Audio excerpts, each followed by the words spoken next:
get first things first. It's Monday morning, about 10:30, bit of a delayed start. As ever, let's start with the warm-up, which is for me, fried egg on toast, bit of salt and pepper, and a bit of a cappuccino. Now then, vacant seat over there. No Joey the tweet this morning. He's stuck with this man flu quite often on a Monday morning. I don't know if anyone's noticed that. Is that just me? Yeah. Anyway, today we're going to be looking at a few weeks ago we did a video whereby why do we carry a 4-iron in the bag, and it sort of questioned 22 degrees of loft 4-iron, 22 degrees of loft. I had a 4 utility in the bag, and we questioned which was the best to carry. Do you carry both? And well, we drew our own conclusions, and that's a separate video to watch again. But the next issue for me was, and a few people raised the question in the comments, was when you move from a 4-iron, what is the next club in the bag? So theoretically, obviously, we would suggest a 3-iron. Not many of us like hitting the 3-iron. All gets a little bit too square. That faces, there's not a lot of loft there in terms of assistance. All gets a bit scary at a 3-iron, and we tend then to move into kind of the utility clubs. So what I'm going to look at this morning, and again I'll do it on a personal level in terms of, I've got a slight issue with this.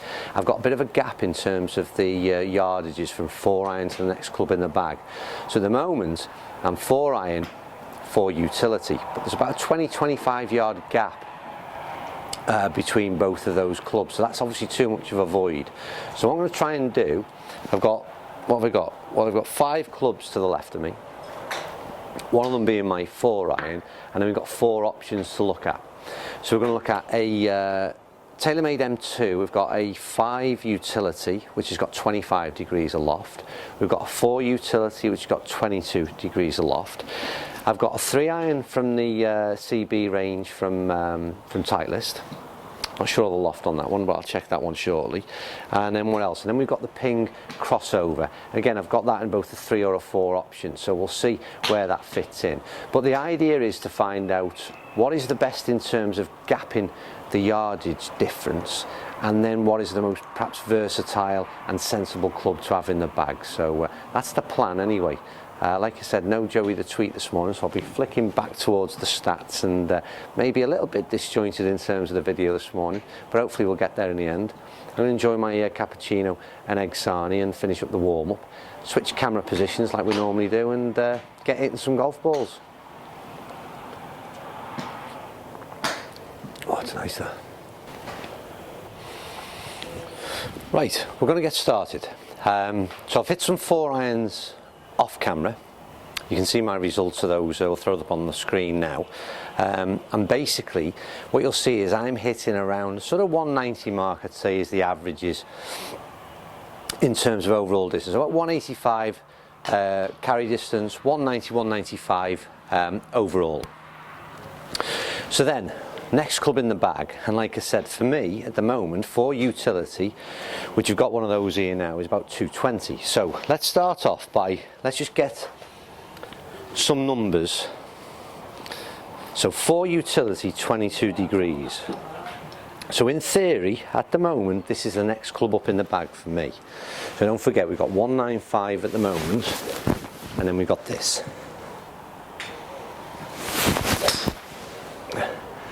That's a good strike. Like I said, I'm going to have to be popping back and 2 because we've got no Joey today, so I'll be glancing back at the screen. So what we've got there now, interestingly enough, so we've got 185. So this is a 4 hybrid, so we've got similar numbers, 185, 191 in terms of carry. Decent strike as well. Let's try another one with that. I would say that that's the kind of like,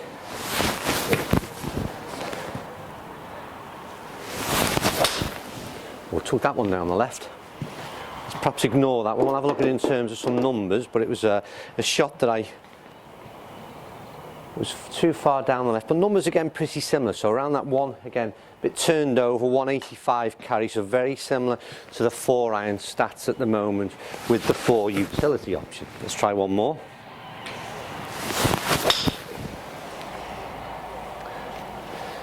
High ball, overcompensated, and that one went out to the right.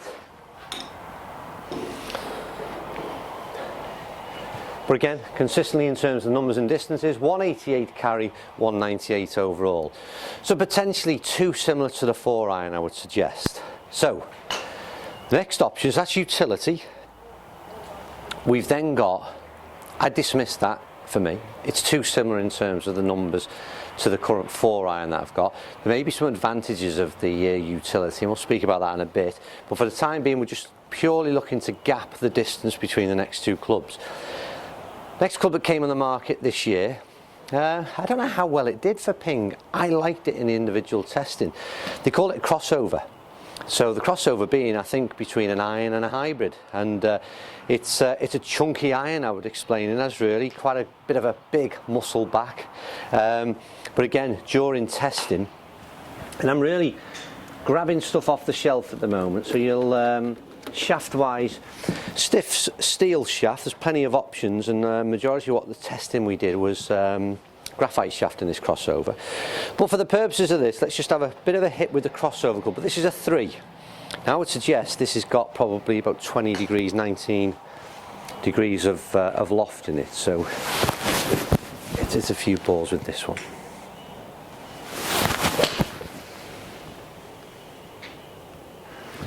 The best of strikes, and we'll keep it for the numbers. Yeah, or maybe we won't. Tough old morning here, Monday morning. I don't know about you lot, but it's hard to get going on this Monday morning. Let's see what we can do with this a bit better. Right, come on. That's a better ball. That's right down the middle. Superb carry. More like what I hit in the individual testing on this thing, which, like I said, I really did enjoy. So we're back up now. We've got 203. Carry distance of 191. So we've edged up a little bit with this 3 crossover, but perhaps still not the gap that I'm looking for. Same again, slightly down that, slightly left of target, but altogether decent strike again, and numbers more like it, up the 213 mark. So again, distance wise, we've gone from, don't forget, we've gone from a 4 to a 3, so naturally loft has changed. This is a potential in terms of gapping the yardage problem at the moment. Very handsy. Interesting thing is with this Ping crossover, it's again, wasn't the best of strike, pushed out right, but my God, they don't half carry. 207. A 207 Ping crossover. So we've got that 195 to 207, 10-yard gap, and maybe it fills that void, I don't know. But the interesting one for me, and I forgot to mention it, funny enough, on the intro, which was not great of me, but it's the one I'm really interested in trying. We've done a lot on the Strixon range this year, and features in our #1 iron product, so much so that I ended up buying a set, the 765s. Top the driver list as well, but we've been trying to get our hands on this ZU65, which is a utility club, I suppose you'd call it. Again, it's not a crossover, it's certainly not the crossover, but it is a bulky iron, and we've got it in the 3-iron, 20 degrees aloft to test. I've literally hit 2 balls off camera with this, so I've no idea in terms of the numbers. We weren't switched on to SkyTrack at the time, so you'll see the results as I do. Get a couple of balls out.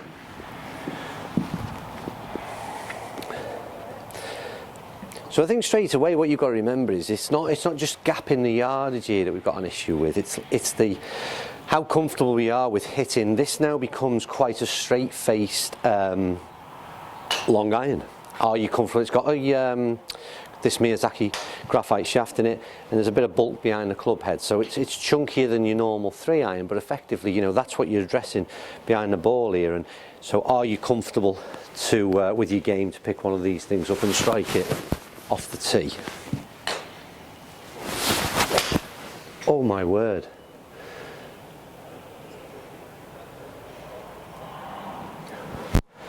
Well, that is by far the best strike I've hit. It's absolutely nailed that. 215 yard carry, 229 overall. And it was absolutely flush. That, I mean, seriously, there's no affiliation here with Strixon. There's no, I just literally have picked this thing up, and probably, like I said, the third ball I've hit with it, and yeah, it almost feels as though we have a sort of, or I personally have a bias towards Srixon at the moment, because everything we hit, poor shot. I'm not playing great golf at the moment. Played a couple of rounds, and my swing is ropey to say the least, but we're hoping to team back up with Danny Adams Golf later on in the next couple of weeks, and watch out for those videos. Danny is coached to certainly a higher standard than me anyway. Has a bit of coaching with a couple of girls off the European tour, so we're teaming up with, hopefully, fingers crossed, we're teaming up with Danny again pretty soon, and I think the first job he's got to do is sort my swing problems out. But anyway, 209.196 carry, so and like I said, that wasn't the greatest of shots, so let's give this one another whirl. Now, not the best shot hand, so from the first one, which I absolutely flushed, we've hit a couple of poor shots to lessen the enthusiasm towards the Srixon product. Can't keep it glowing all the time with these Srixon products, can we? But still, nonetheless, it's my issue with this would be, and I'm going to move on shortly to another hybrid product. Bit matty, but again, certainly a nice club to hit.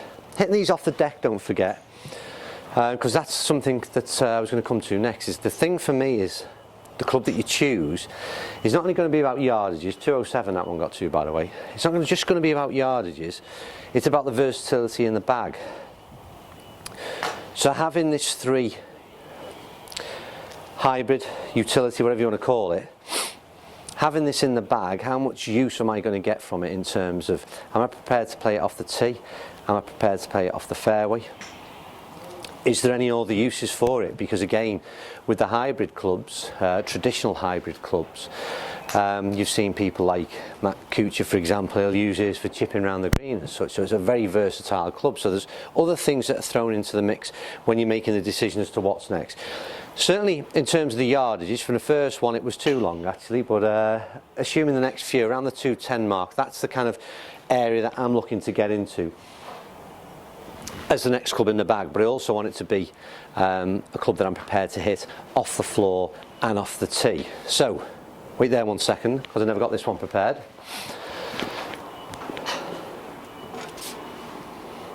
Make sure we've got the right shaft in this one.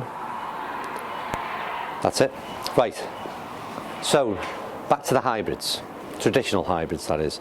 So now we're back to Srixon's, what's the code on this thing? It said H65.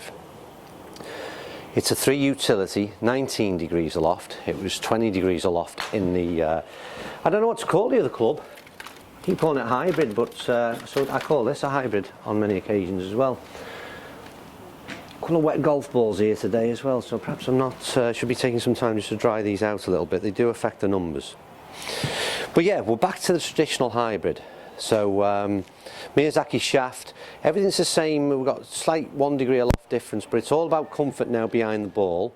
All of a sudden you've got a wood in your hand as opposed to a thin blade like iron, I suppose. Bit more,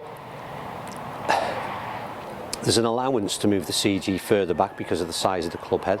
So in theory, to be able to get that launch easier in a hybrid club. And again, does it breed more confidence when you stood behind the ball? I'd say my immediate response to that is yes. Let's hit some golf balls and see how we get on in terms of performance. I've hit this as well before in an independent review. So, huge launch on it, angle in terms of the height. Again, ball striking not the best this morning. Let's see what it does in terms of numbers. So 194 carry, 203 in terms of stopping. Let's see if we can get a bit better, a bit of a better strike. Oh, that's a better strike. That's a better strike, it's a nice ball. I would say just slightly tugged off centre, slightly left, but only yards. 213. I'd call that a good strike. Certainly a few more better than that, but plenty worse. But I'd say that's an average strike that I'd be looking to. If I was playing some half decent golf out there on the course, that's the kind of shot I would be expecting to hit. 201 carry, 213 stop. Let me just glance over. So spin numbers 3,500. So far I would suggest I'd be happy with all of those figures I just relayed. Why I've got this horrible push out to the right at the moment, and it's just not my shot. Anybody who watches my swing on a regular basis is the old snap hook is the horrible one. 194 on a bad one.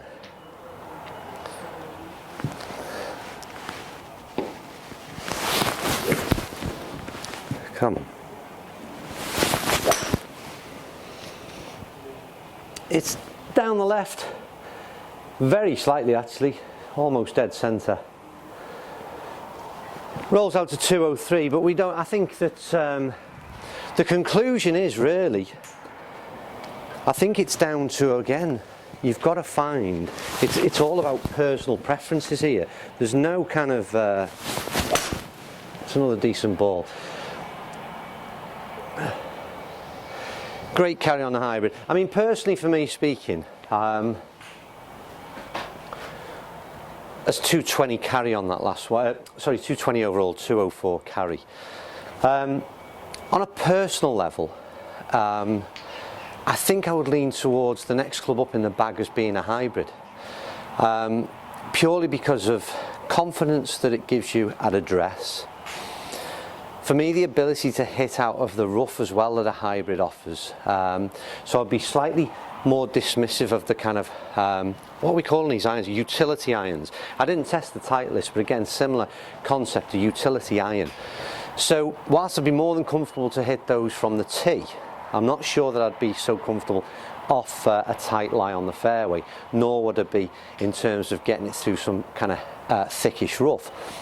Whereas with a hybrid club, it just seems to be that bit more versatility in terms of a range of shots, and like I said, even so much in the case of, I can only think of Matt Kuchar at the moment, but I know a few players have tried. I think Justin Rose did it once, didn't he? In the was it on one of his final shots in the when he won the, was it the US Open? And he just dinks a little hybrid back onto the putting surface. So yeah, plenty of versatility with that club. The question for me is just getting the right club that suits you and the right club in terms of the yardages from the 4-iron up. So I carry on hitting the sort of I love the Strixon range at the moment. So for me, it'd be the Strixon hybrid, whether it be a 3 or a 4.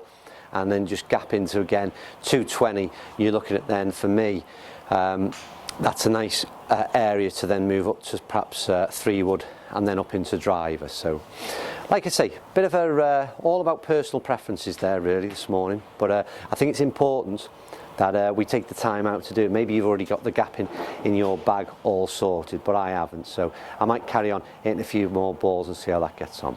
Right, so on a bit of a flyer at the moment, been doing quite well with the old YouTube channel.